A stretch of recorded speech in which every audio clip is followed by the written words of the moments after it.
यहाँ पे भी तेजा जी का मंदिर हो तो एक ज्यादा बड़ा नहीं, छोटा सा अगर स्टेचू हमें आंसू जी का मिल जाए, ऊंट के साथ अगर प्रतिमा मिल जाए तो राजस्थान की संस्कृति जीवित रह जाएगी, देवासी समाज की संस्कृति जीवित रह जाएगी। और जाट और जो रबारी का जो रिश्ता है उस टाइम बना था वो आज भी सुरक्षित और अच्छा रिश्ता बन जाएगा और हमारी संस्कृति भी सुधर जाएगी। और ये बात मैं तेजा जी घोड़ी के नीचे कह रहा हूँ। तो मुझे लगता है कि इस चीज से अगर तेजा जी के साथ में अगर आंसू जी की ऊंट के साथ प्रतिमा बनती है तो स्वयं तेजा जी खुश होंगे। तो जितने भी वीडियो देख रहे हैं मेरे जाट समाज बंधु या तेजा भगत, मैं तो यही कहूंगा कि अगर खरनाल में भी मंदिर बन रहा है या पैनोरमा बन रहा है तो वहाँ पे तेजा जी के साथ साथ में आंसू जी का इतिहास अगर प्रतिष्ठित हो जाए तो ये बहुत बड़ी बात होगी। साथियों, आज मैं 200 किलोमीटर दूर बाड़मेर से नागौर की धरती पर आया हूं। आप मेरे पीछे ये तस्वीर देखकर समझ गए होंगे कि मैं कहाँ खड़ा हूं। मैं आज खरनाल की धरती पर खड़ा हूं और पूरा हमारे साथ करण देवासी है। इनका पूरा जानकारी लेंगे, मंदिर की क्या है, इनका पूरा इतिहास, पूरी जानकारी लेंगे। साथियों, एक बार इस वीडियो को शेयर करें।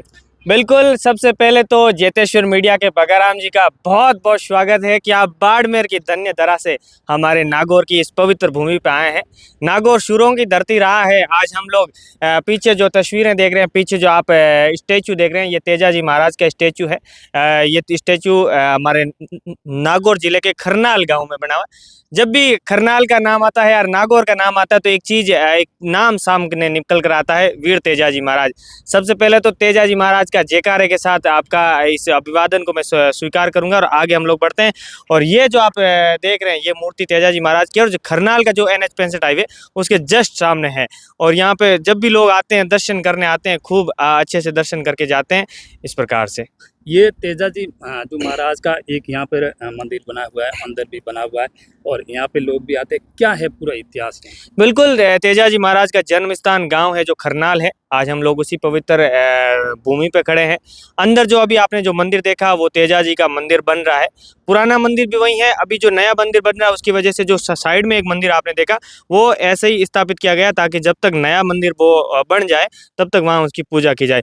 ये जो बात करते हैं ये स्टेचू बना हुआ है ताकि यहाँ से जो NH 65 से लोग खूब निकलते हैं, यहाँ दर्शन कर सकते हैं। तेजा जी महाराज का इतिहास ऐसा है कि तेजा जी शूरवीर हैं, वह सत्य वचनों के लिए जाने जाते हैं। उन्होंने गायों के लिए प्राण त्याग दिए जिनकी वजह से आज हम उन्हें याद करते हैं।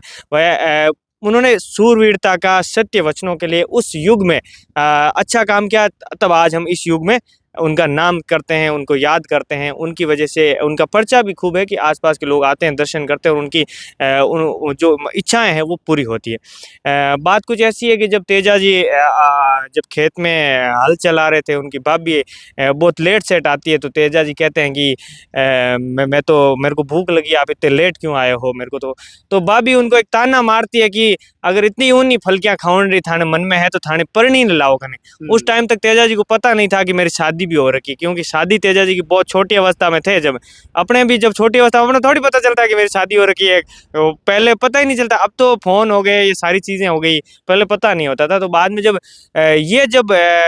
उनकी भाभी ने टोंट मारी कि तेरी परनी को ले आ और तू फलकी ऊनी फलकी खावे न, मन क्यों परेशान करे, तो उनके दिल पे लग गई है भाभी के वचन कि अब भाभी ने मेरे को ऐसे कैसे बोल दिया। मैं खेत में काम कर रहा हूँ, घर का काम संभाल रहा हूँ, घर की जिम्मेदारी संभाल रहा हूँ, उसके बावजूद भाभी ऐसे मेरे को बोल रही है, टोंट मार रही है। तो वो हाथों हाथ घर जाते हैं और अपने माता पिता और काका बाबा को कहते हैं कि मुझे मेरा ससुराल का परिचय बताओ कि मेरी शादी कब हुई, कैसे हुई। तब वो माँ बाप बताते, पहले नहीं बताते, लेकिन फिर तेजा जी जिद पे अड़ जाते हैं तो उनको बताते हैं कि आपका पनेर में शादी हुई है, जब आप बहुत छोटे थे हम आपको लेके गए थे, लाडकोट से लेके गए थे, तुम्हारी शादी हुई।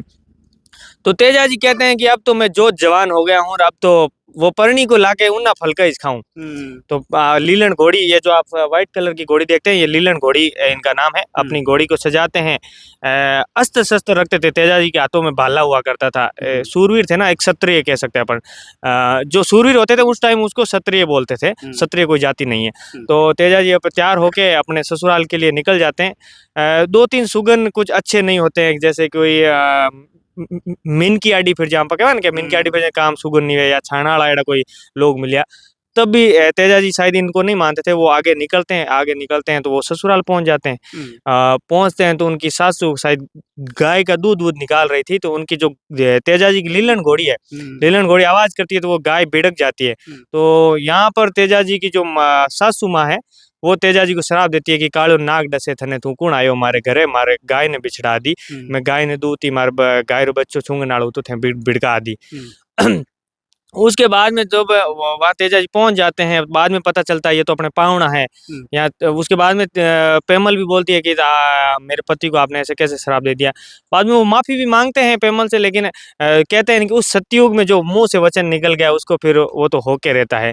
तो उसके बाद में जब तेजा जी ससुराल में थे तो जो लाछा गुजरी करके है, लाछा गुजरी की गायें हुआ करती थी। गुज्जर और देवासी खूब गायें रखते हैं, आज भी रखते हैं, पुरानी समय भी रखते थे। तो लाछा गुजरी आती है कि मेरी गाय मीणा ले गए, मेरी गाय बचा के लाओ, या तो मेरी गाय बचा लाओ, नहीं तो ये जो क्षत्रिय धर्म तुम पाल रहे हो, ये इस प्रकार से ये भाले वाले रख रहे हो, ये छोड़ दो। तो तेजा जी बोला मैं क्षत्रिय हूँ और मैं तुमने मेरे को काम दिया तो मैं करके दिखाऊंगा। तेजा जी लाचा गुजरी की गायों को बचाने के लिए जाते हैं, लेकिन बीच रास्ते में कोई सांप था, नाग, जो अग्नि में जल रहा था। तो तेजा जी ने भाई भलाई का जमाना क्या है ना, भलाई कर दो। तेजा जी आप रे जो पालन ले पर नाग ने बाहर निकाल दियो। तो बचे ऐसा है कि वो पहले ही उनके सासू माँ ने वो बोल दिया था कि तुम्हें नाग डसेगा, तो वो वचन तो पहले वहीं वहीं बन गए थे कि नाग तो डसना तय है। तो वहाँ तेजा जी निकालते हैं, नाग कहता है कि मैं तो मुक्ति धाम मुक्ति के होने के लिए जा रहा था, मैं तो स्वयं को अग्निदाह कर रहा था, तुमने मेरे को बचाया क्यों, मैं तो तुम्हें अबे डसूंगा। तो तेजा जी कहते हैं कि तुम डस लेना भले, लेकिन जो मैंने वचन लाचा गुजरी को दिया है गायें बचाने के लिए, एक बार मुझे वो पूरा करने दे। ये तेजा है तुम्हारे पास आएगा, इस वचन को तू एक बार मान ले, ये वचन का पक्का है तेजा। तो वो मान लेता है वहाँ पे नाग। और उसके बाद में तेजा जी मीणा उससे गायें बचा के ले आते हैं, लेकिन एक जो गाय का बछड़ा वो पीछे रह जाता है। तो लाचा कहती है कि इन गायों को लाके भी क्या हुआ, मेरा वो बछड़ा प्यारा रह गया, उसकी माँ उस बच्चे के बिना कैसे रह पाएगी, अगर तुम्हारी माँ को तुमसे मैं बिछेड़ दूं तो वो कैसे रह पाएगी उस वियोग में, तो ये भी नहीं रह पाएगी। तो तेजा जी बोले कोई बात नहीं, वो भी लेके आऊंगा। तेजा जी जाते हैं। उस टाइम क्या है कि दोबारा जब जाते हैं तो उनके साथ वो ज्यादा मीणा लोग थे, ये अकेले थे, पहले से युद्ध कर चुके थे। तो उस टाइम ज्यादा घायल हो जाते, पूरे शरीर लहूलुहान खून से लथपथ हो जाता है। लेकिन फिर भी तेजा जी सूरवीर थे, वो उस बछड़े को बचा के लाछा गुजरी को सौंप देते हैं कि ये ले तेरा बछड़ा। उसके बाद में तेजा जी अपने वचनों को पालने के लिए, तेजा जी यहाँ चाहते थे तो निकल सकते थे कि मेरे को नाग के पास नहीं जाना, मैं क्यों मरूं, लेकिन वो वचनों के पक्के थे। उनको वो नहीं था कि मैं मर जाऊंगा या मैं नहीं रहूंगा इस धरती पे, लेकिन वो है कि मैंने नाग को वचन दिया है, मैं जाऊंगा। इसलिए आज हम तेजा जी को सत्यवादी तेजा जी के नाम से भी जानते हैं, क्योंकि वो सत्य वचनों के लिए वहां नाग के पास गए थे। तब नाग कहता है कि मैं तुम्हें कहाँ डसूं, तू तो पूरा शरीर से लूलुहान है, खून बह रहा है। मतलब नाग के मन में था कि अब मेरे को नहीं डसना है, लेकिन तेजा जी भी सत्य वचनों के लिए थे। तो तेजा जी बोला ये जो मेरे जीवा है, जीभ है, ये एकदम सही है, नहीं तो खून लगा हुआ है, तो यहाँ डस ले। तो फिर वो यहाँ डसता है। उसके बाद में तेजा जी वहीं गिर जाते हैं। तेजा जी अपनी लीलन को कहते हैं कि तुम जाओ खरनाल, मेरे परिवार को, मेरे जो भी है उनको कहना कि तेजा जी अब इस दुनिया में नहीं रहा है, वो वीरगति के लिए प्राप्त हो गया है, और सत्य वचनों के लिए उन्होंने अपनी गायों के लिए प्राण त्याग दे दिए। और पास में ही खड़े थे आसू जी देवासी। आसू जी देवासी का बड़ा जिक्र होता है, लेकिन आजकल एक बड़े दुख की बात यह है कि उन्हें लोग भूलते जा रहे हैं। आसू जी को उस समय में तेजा जी ने बोला तू मेरा भाई है, तू मेरा धर्म का भाई है, ये जो मेरी पगड़ी है, ये पगड़ी ले जाके तू पेमल को देना, ताकि पेमल को सूचना हो जाए कि तुम्हारा जो पति था, पति परमेश्वर, वो इस दुनिया में नहीं रहा, वो सत्य वचनों के लिए और गायों की रक्षा करते करते मीणाओं के वार में इस दुनिया में नहीं रहा।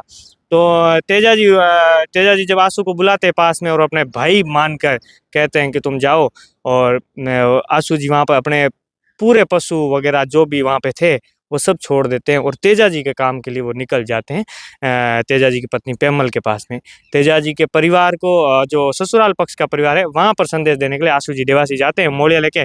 जब रायमल जी की पोलियां पनेर में जाते हैं तो आंसू जी भी यो भरी जाए एडो दुखी समाचार मैं किकर सुनाऊं, अगर मैं सुनाऊं तो कहीं इफेक्ट पड़ेला या फिर कहीं वेला। तो तेजा जी यो भरी जाए रायमल जी ने वो जब तेजा जी रो पहुंचो देख पर समझ जावे कि यार कुछ हो गई तो अनहोनी है। जैसे जैसे करके धीरज बंधाया आंसू जी को, फिर आंसू जी ने बताया कि ऐसी ऐसी घटना हो गई है। तो वहां से पेमल है जो तेजा जी की पत्नी है, वो आंसू जी के साथ में आती है कि आंसू जी आप मेरे को ले चलो वहां पे, मैं अपने पति को अंतिम दर्शन करना चाहती हूँ। तो वहां पे जाती है और जो पेमल अपने पति को गोद में लेके रोती है, बिलखती है और गांव वालों को भी कुछ श्राप देती है कि अब इस भूमि पे वीर पैदा नहीं होंगे, या फिर और भी कुछ श्राप देती है, वो ज़्यादा मुझे पता नहीं है तो मैं ज़्यादा नहीं कह पाऊँगा। और फिर वहाँ पर कहती है कि पेमल में इतना सत्य था कि भगवान सूर्य देव को कहती है कि अगर मेरे में सत्य है, मैंने पति को चाहा है दिल से, या मैं सत्यवादी नारी हूँ, तो मुझे आज अग्नि देके इस पति के साथ मेरे को भी ले चलो इस बैकुंठ लोक में।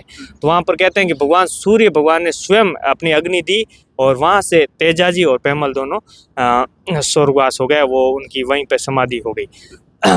फिर बात ऐसी रही कि जो लीलन घोड़ी वहाँ खरनाल आई, खरनाल भी बड़ी पवित्र भूमि है, खरनाल यहाँ आती है। यहाँ के आसपास के लोग समझ गए कि यार तेजा जी की लीलन आई है, असवार नहीं है। लोगों के आंखों में आंसू थे, लीलन जमीन कुचल रही थी, लीलन क्या बोले, उसके आंसू दिखा रहे थे कि जो हो गया वो अनहोनी तो हो चुकी है। तो यहाँ पे समाचार देके जैसे ही लीलन यहाँ से निकलती है, लीलन भी ये जो धरती है स्वयं, ये खरनाल की धरती फट जाती है और लीलन को अपने अंदर संभाल लेती है।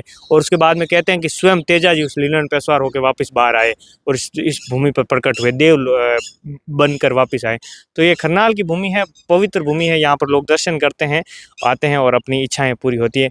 काफ़ी मंदिर बने हुए तेजा जी का, लेकिन कहाँ पर भी जो आशु जी का जिक्र किया हुआ या मंदिर बना हुआ यहाँ पर, तो कहाँ पे भी मूर्ति नहीं दिखती है। उनको लेकर क्या कहेंगे? बिल्कुल आशु जी तेजा जी के अंतिम समय में काम आए, उनके वचनों को पूरा किया, उन्होंने जो काम दिया वो पूरा किया। और तेजा जी ने भाई बनाया था, धर्म भाई, वो पवित्र रिश्ता, भाई का रिश्ता हमेशा पवित्र रिश्ता होता है, सब रिश्तों से बढ़कर भाई का रिश्ता होता है। भाई का रिश्ता बनाया, उसके बावजूद भी आज के समय में हम तेजा जी को खूब मानते हैं, मैं भी मानता हूँ, क्योंकि मेरे गाड़ियों के पीछे भी लीलन लिखा होता है, कभी आप नोटिस करोगे देखोगे तो।